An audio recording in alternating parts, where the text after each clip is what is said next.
కార్తీక మాసంలో వశిష్ఠ మహర్షి జనక మహారాజుకు చెప్పిన కార్తీక పురాణం కథలు వినుట వలన కాని వ్రతం ఆచరించుట వల్ల కాని మోక్షం లభించును. కావున నాకు కలిగిన ఈ అదృష్టాన్ని మీ అందరికీ పంచుచున్నాను. అందరూ విని శివానుగ్రహం పొందుతారని ఆశిస్తూ సబ్స్క్రైబ్ చెయ్యండి, లైక్ చెయ్యండి, షేర్ చెయ్యండి. షేర్ చెయ్యుట వలన మీ వలన నలుగురు మోక్షం పొందుతున్నారని ఎంతో ఆనందంగా ఉంది. శివానుగ్రహం పొందుతున్నామంటే జీవితం ధన్యమయింది అని అర్థం. ఈరోజు కార్తీక్ పురాణం సత్కర్మనుష్ఠాన ప్రభావము. ఓ మునిచంద్ర, మీ దర్శనము వలన ధన్యుడనైతిని. సంశయములు తిరునట్లు జ్ఞానోపదేశము చేసితిరి. నేటి నుండి మీ శిష్యుడనైతిని. తండ్రి, గురువు, అన్న, దైవము సమస్తము మీరే. నా పూర్వ పుణ్య ఫలితాము వలనే కదా మీ బోటి పుణ్యపురుషుల సాంగత్యము తటిస్థించెను. లేనిచో నేను మహాపాపినై మహారణ్యములో ఒక మొద్దుబారిన చెట్టునియుండగా తమ కృపవలననే నాకు మోక్షము కలిగినది కదా. మీ దర్శన భాగ్యము లేని ఎడల ఈ కారుణ్యములో తరతరాలుగా చెట్టురూపమున ఉండవలసినదే కదా. అట్టి నేనెక్కడా? మీ దర్శన భాగ్యమెక్కడా? నాకు సద్గతి ఎక్కడా?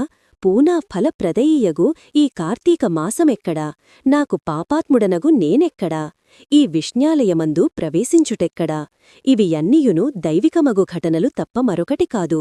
కాన నన్ను తమ శిష్యునిగా పరిగ్రహించి సత్కర్మలను మనవుడెట్లు అనుసరించవలయునో దాని ఫలం ఎట్టిదో విశదీకరింపుడని ప్రార్థించను. ఓ ధనలోభా, వినివాడడిగిన ప్రశ్నలన్నీయూ మంచివే.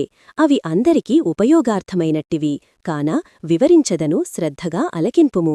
ప్రతి మనుజుడు ఆ శరీరమే సుస్థిరమని నమ్మి జ్ఞానశూన్యుడగుచున్నాడు. ఈ భేదము శరీరము నాకేగాని ఆత్మకు లేదు.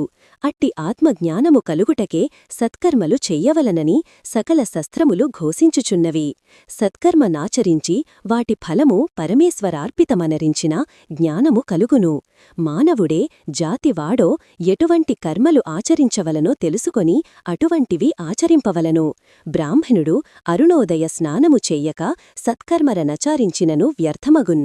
అటులనే కార్తీక మాసమందు సూర్యభగవానుడు తులారాశిలో ప్రవేశించుచుండగాను, విశక మాసములో సూర్యుడు మేషరాశిలో ప్రవేశించుచుండగాను, మాఘమాసములో సూర్యుడు మకర రాశియందుండగాను, అనగా మాఘని 3 మాసముల యందైనను తప్పక నదిలో ప్రాతఃకాల స్నానము చెయ్యవలెను.